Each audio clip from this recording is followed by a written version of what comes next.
السلام عليكم، ازيكم عاملين ايه؟ ان شاء الله هنحاول نعمل بلاي ليست على السوليد وورك بشكل مختلف مش موجود في السوق. تمام، ويمكن حتى يكون مش موجود في الكورسات المدفوعه. الفكره ايه او ايه اللي خلاني افكر في السلسله ديت؟ اللي خلاني افكر في السلسله ديت هي الناس بتاخد كورسات، بتسمع بتاخد كورسات مدفوعه، بتسمع فيديوهات على اليوتيوب، وفي الاخر لما بتيجي تحط في ريل بروجكت ان ريل لايف بتلاقي الدنيا خبطت في بعضها. يعني في ناس مهندسين ما بيعرفوش المسامير وينزلها ازاي ويعملها ازاي، في ناس مش عارفه امتى تشتغل مالتي بودي، وناس مش عارفه امتى تشتغل اسمبلي، وايه الفرق ما بين ده وده وامتى تشتغل بين ده وده. في ناس اصلا ما بتعرف، وفي ناس كمان ما بتعرفش تسمي الملفات. يعني مشكله الملفات او تسميه الملفات، النيمينج، دي مشكله. ومشكله كمان السيستم فايلنج اللي بيطلع بيه الملفات بتاعته عشان تنزل المصنع، دي كمان مشكله. تمام، فلو انت عندك مشكله من احد هذه المشاكل اللي احنا قلناها، فالسلسله دي هتكون مفيده جدا جدا، وهي توتالي فري. طيب، ان شاء الله هحاول انزل كل على الاقل في الاسبوع فيديو. علشان ايه؟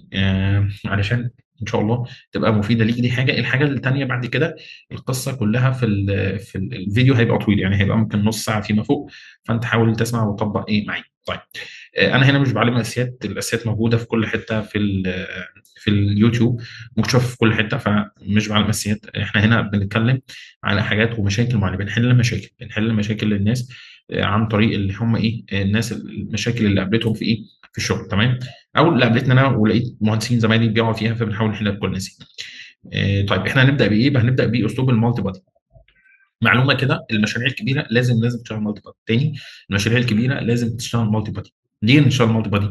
لكذا سبب. السبب الاول ان المالتي بادي ساعات بيبقى الجهاز بتاعك امكانياته مش عاليه، تمام، او امكانيات او جهاز بتاع الشركه اللي شغال فيها ساعات بيبقى امكانياته عاليه، وانت شغال في شركه صغيره او متوسطه يعني. بتبقى امكانيات الجهاز مش احسن حاجه، وساعات النسخه بتبقى هي نسخه بكراك. فالنسخه الكراك بيبقى فيها شويه مشاكل شويه، خصوصا لو انت بتشتغل على مشاريع كبيره، فدي مشكله. المشكله الثانيه، بيوفر وقت ومجهود كبير جدا، خصوصا في التعديل. ليه بقى؟ لان انا لو بصيت للجزء دوت، طبعا البي دي اف دوت هسيبه لكم او ارفعه لكم على درايف او اي حاجه، يعني هو توتالي فري، على موجود على النت يعني. كان نفسي اوريكم حاجات ان انا اشتغلت عليها في الشركات، بس مش مسموح لي للاسف ان انا اطلع حاجه. طيب، اوكي. القصه كلها في ايه؟ ان انا دلوقتي كنا بنقول ايه؟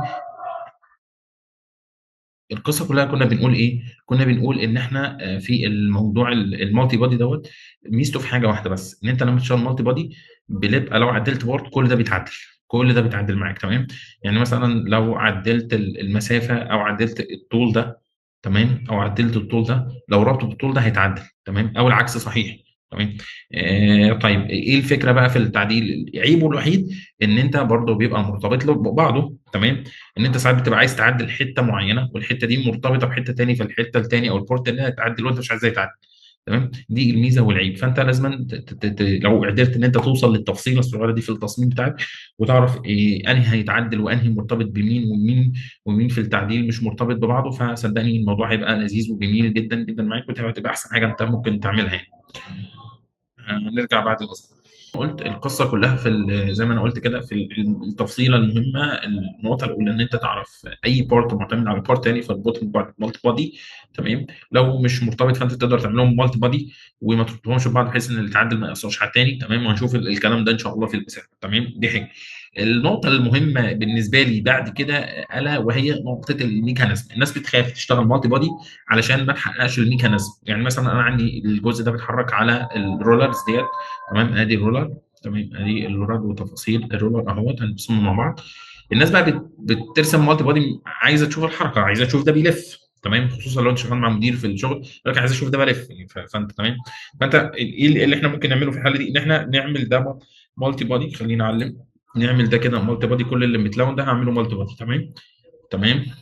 تمام، وهعمل ده، هجيب تاني هغير اللون. اوكي، وهعمل ده كده بارت لوحده، وهركب ده على ده في اسمبلي، وانا كده حققت الميكانيزم بتاعي. ففي ثلاث نقط مهمين هنا عايزين نتكلم فيهم ونعيدهم تاني. النقطه الاولى، التكنيك ده من احسن التكنيكس في الدنيا، وده جه بعد تعب شغل وهلك كتير. اول حاجه لازم تشتغل مالتي بادي. تمام. تاني حاجه، في التصميم بتاعك لازم أن توصل لنقطه في التصميم بتاعك انت عارف مين مرتبط بمين ومين معتمد على مين عشان تربطه ببعض، عشان لما تيجي يعمل تعديل يسمع في كل. دي نقطه رقم اثنين.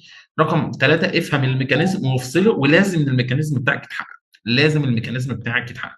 يعني ما ينفعش اجي الف ده ما يلفش، ده غلط جدا. النقطه رقم اربعه، احترم الستاندرد بارت. احترم الستاندرد بارت. احترم الستاندرد بارت. المسمار ينزل بطوله زي ما هو، ينزل بالثريد بتاعه، ينزل بالورده، بشكله، بنوعه يعني بنوعه بقى، اللي هو الانكي نزله الانكي، لو هيضرب كذا يضرب كذا. المواصفات دي مهمه جدا في السوق، لان انت وانت بتطلع مصور بتروح تشتريه عشان تحط في تصميم.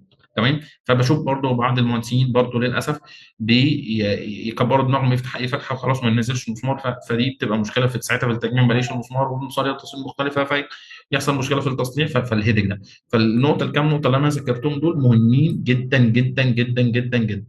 تمام. اشوفكم بقى الفيديو الجاي. دي كانت مقدمه واحنا بنعمل التصميم.